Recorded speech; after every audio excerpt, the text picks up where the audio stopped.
주님께서 여러분과 함께 또한 사제의 영과 함께 마테오가 전한 거룩한 복음입니다. 주님 영광 받으소서.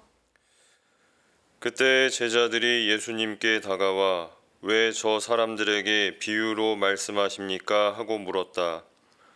예수님께서 그들에게 대답하셨다. 너희에게는 하늘나라의 신비를 아는 것이 허락되었지만 저 사람들에게는 허락되지 않았다. 사실 가진 자는 더 받아 넉넉해지고 가진 것이 없는 자는 가진 것마저 빼앗길 것이다. 내가 저 사람들에게 비유로 말하는 이유는 저들이 보아도 보지 못하고 들어도 듣지 못하고 깨닫지 못하기 때문이다. 이렇게 하여 이사야의 예언이 저 사람들에게 이루어지는 것이다. 너희는 듣고 또 들어도 깨닫지 못하고 보고 또 보아도 알아보지 못하리라. 저 백성이 마음은 무디고 귀로는 제대로 듣지 못하며 눈은 감았기 때문이다. 이는 그들이 눈으로 보고 귀로 듣고 마음으로 깨닫고서는 돌아와 내가 그들을 고쳐주는 일이 없게 하려는 것이다. 그러나 너희의 눈은 볼 수 있으니 행복하고 너희의 귀는 들을 수 있으니 행복하다. 내가 진실로 너희에게 말한다. 많은 예언자와 의인이 너희가 보는 것을 보고자 갈망하였지만 보지 못하였고 너희가 듣는 것을 듣고자 갈망하였지만 듣지 못하였다. 주님의 말씀입니다. 그리스도님 찬미합니다. 평화를 빕니다. 평화를 빕니다. 어느 미술관에서 전시회가 열렸습니다. 많은 관람객들 중에 유독 눈에 띄는 사람이 있었습니다. 키가 큰 그 젊은 남자는 한 작품 한 작품을 볼 때마다 그 앞에 가서 한쪽 무릎을 굽혀 앉은 자세로 작품을 오랫동안 바라보았습니다. 몇몇 작품만 그 자세로 본 것이 아니라 한 작품씩 순서대로 자리를 옮겨갈 때마다 똑같이 그렇게 불편한 자세로 엉거주춤 앉아서 미술 작품을 감상했습니다. 궁금했던 미술관 직원이 그 남자에게 다가가 물었습니다. 혹시 제가 도와드릴 일이 있을까요? 아니면 작품에 무슨 문제가 있을까요? 그 남자는 환하게 웃으면서 자신이 그렇게 행동한 이유를 말해 주었습니다. 사연인즉 그 남자는 초등학교 교사였는데 며칠 후에 담임을 맡고 있는 반 아이들과 그 미술관을 관람하기로 되어 있었습니다.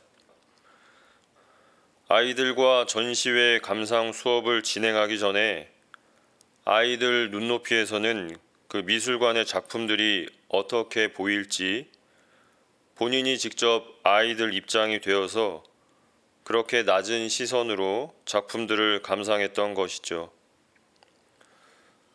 오늘 우리가 들은 마테오 복음은 비유로 말씀하신 이유라는 내용입니다. 오늘 복음 첫 구절 10절에서 제자들은 예수님께 묻습니다. 왜 저 사람들에게 비유로 말씀하십니까? 이 비유라는 낱말을 우리말 사전에서 찾아보면 어떤 현상이나 사물을 직접 설명하지 아니하고 다른 비슷한 현상이나 사물에 빗대어서 설명하는 일이라고 풀이되어 있습니다. 그만큼 상대방 입장에서 또 그 상대방을 위해서 다른 현상이나 다른 사물을 빗대어서 이해시키고 설명하기 위해서 애를 쓰는 것입니다. 앞서 말씀드렸던 그 미술 작품들을 낮은 눈높이로 보려고 했던 그 교사의 마음을 생각해 보게 되지요. 예수님께서는 앞선 질문에 너희에게는 하늘나라의 신비를 아는 것이 허락되었지만 저 사람들에게는 허락되지 않았다라고 답을 해 주십니다.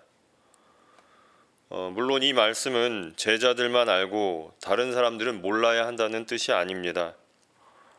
오히려 예수님께서는 마음이 열려 있는 사람들만이 진리를 깨달을 수 있음을 알려주시지요. 예수님께서 그렇게 비유로 말씀하시는 이유는 무언가를 숨기기 위함도 아니고 또 강요하기 위함도 아닌 우리를 그분께로 초대하는 하나의 방식이라고 할 수 있습니다. 당신의 말씀과 뜻을 이해하고 받아들여서 우리 스스로 생각하게 하고 또 묵상하고 각자의 마음 안에서 씨앗처럼 그 말씀이 자라나게 하는 것이죠. 또 13절에서는 이렇게 이유를 설명해 주십니다. 내가 저 사람들에게 비유로 말하는 이유는 저들이 보아도 보지 못하고 들어도 듣지 못하고 깨닫지 못하기 때문이다. 그리고 이어서 예수님께서는 이사야 예언자를 인용하시지요. 너희는 듣고 또 들어도 깨닫지 못하고 보고 또 보아도 알아보지 못하리라. 이것은 그저 단순하게 귀가 멀고 눈이 먼 것이 아닙니다. 마음이 닫혀 있기 때문에, 그러니까 곧 보고 들을 마음이 없기 때문에 진리를 거부하는 모습이라고 할 수 있습니다. 결국 마음이 굳어져 있으면 아무리 좋은 것을 보고 아무리 좋은 것을 들어도 소용이 없다는 것이죠. 하느님 말씀은 항상 빛처럼 지금도 우리 삶에 비추고 있습니다. 그렇지만 우리 마음이 닫혀 있다면 그 빛은 전혀 우리 마음에 들어올 수가 없습니다. 잘 알고 계시다시피 하느님께서는 누구에게나 말씀해 주십니다. 그러나 그 말씀을 귀로만 듣고 흘리고 또 마음으로 받아들여서 간직하지 않는다면 결국 그 말씀 또한 우리의 삶 안에서 열매를 맺지 못합니다. 신앙은 같은 공간에서 똑같은 말씀을 듣고 읽었다고 해도 그 당시에 어떤 마음으로 읽고 들었느냐에 따라서 그 열매는 전혀 달라집니다.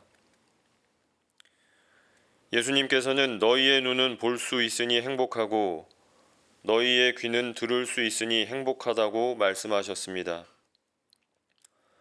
말씀을 듣고도 또 그 말씀을 읽고도 깨닫지 못하는 안타까운 사람이 과연 나 자신은 아닌지 우리도 한번 각자 돌아볼 수 있어야 하겠습니다. 있을 때는 감사할 줄 모르고 떠나서야 혹은 잃어버리고 나서 후회하고 아쉬워한다면 이미 늦은 것이겠죠. 우리에게는 늘 그분 말씀을 읽고 듣고 또 마음으로 깨달을 기회가 주어져 있습니다. 오늘의 복음 말씀을 통해서 그렇게 무상으로 주어진 은총에 감사하면서 다시금 열린 마음으로 늘 그분의 말씀을 가까이 하도록 노력해야 하겠습니다.